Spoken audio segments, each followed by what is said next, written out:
Be ready. 5 seconds. Start. Mr. Vice Chairman, I rise to associate myself fully with the resolution and the concern which has been expressed from all the various sections of the House regarding the urgent necessity of developing rural industries. As time passes by, we are reaching a situation in our rural areas where something desperate needs to be done immediately if we want to preserve the social stability of the country and also to see that full use is made of the time and talent of the people in the rural areas which go waste today, as has been pointed out in the resolution. Sir, the Planning Commission and the Government of India have applied their minds to the various isolated aspects of rural industries, and some valuable reports have been published and some important recommendations have been made in these reports which need consideration. But unfortunately, there is no high level decision regarding the various issues which face the country as far as the problem of rural industrialization is concerned. We are not quite clear as to what, first of all, rural industries mean and what rural industrialization implies. Does rural industrialization mean the utilization of local resources in order to meet the local needs? Or does rural industrialization imply the creating of surplus in the rural areas which could be exchanged with the surplus in other centers of the country and thereby create a richer life for the rural areas? Various opinions have been expressed with regard to this problem, but there is no authoritative determination of the policy regarding the meaning of rural industrialization.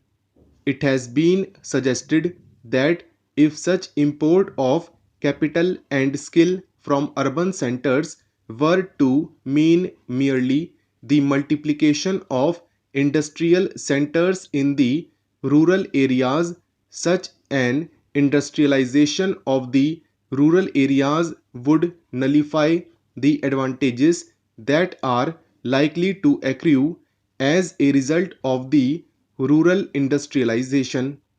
The time has come when some decision has to be taken as to what we really mean by this rural industrialization. There is also difference of opinion regarding the authority that should undertake the responsibility for this rural industrialization.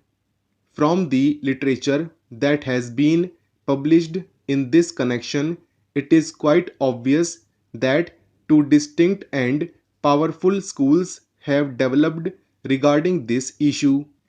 On the one hand, there are people who believe that the task of rural industrialization should be entrusted to the village panchayats, since they represent the village people and they have the resources and the powers to raise the necessary resources from the rural areas.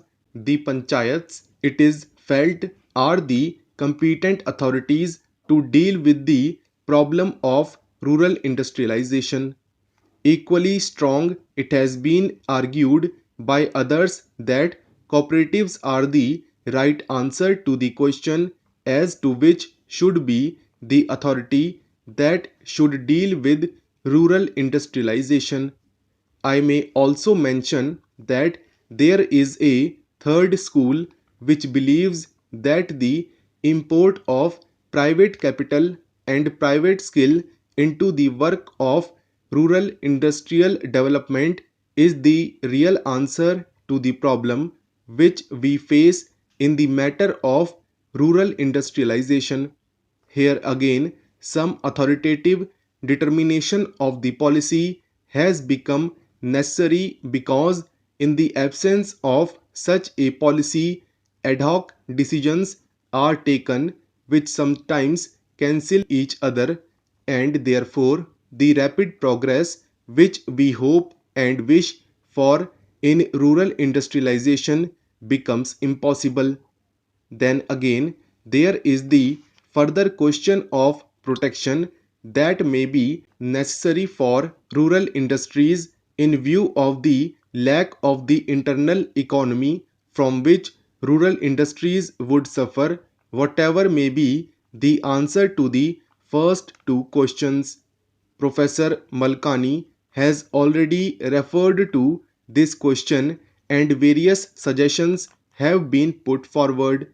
But all these suggestions require some detailed consideration as there are a large number of difficulties in implementing any hope of these suggestions. Demarcation of markets and the imposition of taxes in order to see that goods from the urban centers do not reach the rural centers in unfairly competitive conditions are some of the suggestions that have been made. One great advantage of a vast country is the large number of markets that are available for the goods that are produced in the country.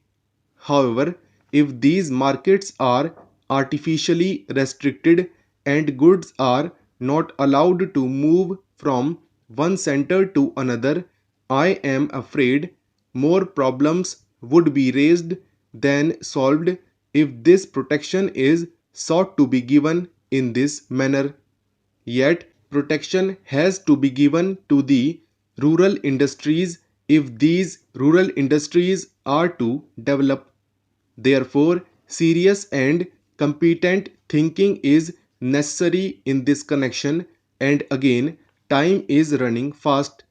Therefore, it is desirable that we should have some authority which could examine the various issues involved and determine the policy with regard to this matter also.